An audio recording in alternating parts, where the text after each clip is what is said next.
So in fact, increasing frequency, radioactive, that's radio waves. What's next? Monkeys. So who are the monkeys? Microwaves. Now microwaves, you already know one the biggest, the most obviously the things that are named after microwaves are microwave ovens. You've all heard of microwave ovens. But microwave ovens are kind of interesting. Microwave ovens is not the only way that we use microwaves. But it's the one that's maybe one of the more interesting. We do use microwaves in certain kinds of satellite communications. But in order to understand how a microwave works, you got to think about a swing set. So imagine a swing set. You got something down here. You got a kid swinging on it. Yeah, and we won't draw the kid. There's a swing. And imagine, if you will, that you come up here and you're pushing your little brother or sister, and you push them on the swing. They come back, and at just the right moment, you push them again, right? And then at just the right moment, you push them again. You may not ever push very hard, but after a while, they'll get going really, really, really high, right? If you time it right. Well, think about a radio wave. Think about a wave, an electromagnetic wave. Think about a crest as a push. A crest, every time a pulse comes through, that's like a push. Okay? So,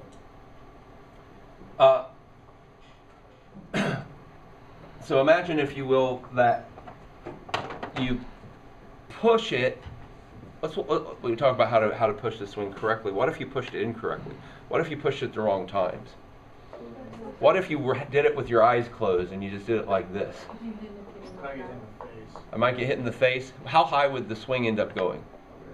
Wouldn't end up going very high. I would not give the swing much energy because I want to push it right while it's here, because it has a lot of potential energy. I want to give it more, right? But if it's coming at me when I push it, I'm actually slowing it down. So I got to time it just right. So if I push the swing at just the right, frequency, is that a certain frequency that I'm doing that with, certain pushes per second? If I do the right frequency, I get the swing going really high. If I do the wrong frequency, I don't. Right?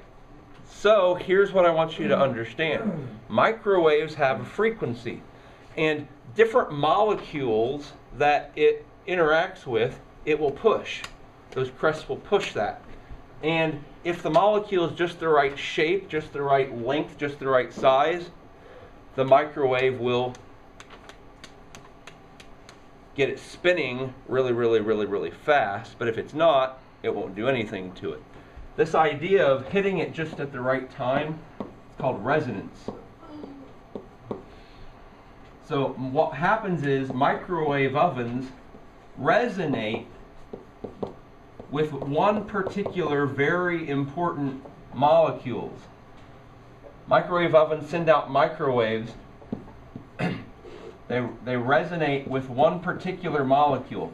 Anyone know what molecule that it's really good to resonate with to get spin? By the way, I didn't say this, but when it's spinning really, really, really fast, that means it's hot. So in other words, even though microwaves aren't necessarily hot, they can spin one particular kind of molecule that makes that stuff get hot. Now, anybody know what molecule that it just happens to be the right length to match? Take a guess. What molecule is in all of your food? It's in hot dogs, it's in mac and cheese, it's in everything. It's water. Water. Microwaves resonate with water. Because the water molecule is just the right length, obviously, go back to our swing analogy, if the swing were longer or shorter, that would change the frequency I'd have to push with, right? So similarly, the water molecule size is just the right size for the microwave to resonate with it. And so that is how microwave ovens work, and more generally, one of the big uses of microwaves. So they're not super high energy, they're on the low end of the spectrum, but that resonance is what allows them to heat up water. If you go to your microwave and try to heat up salt, guess what will happen? Nothing will happen, because there's not water in that salt. And so if you can put salt in your microwave oven all day long, it's not going to get hot because there's not water in there. It's got to have water. Everything that you cook in a microwave oven has water. Hot dogs have water in them. Even a Ritz cracker has some water in it. You wouldn't think it does, but it's got a little bit of water in it. So you could actually heat up a Ritz cracker in a microwave, but not a bowl of salt. So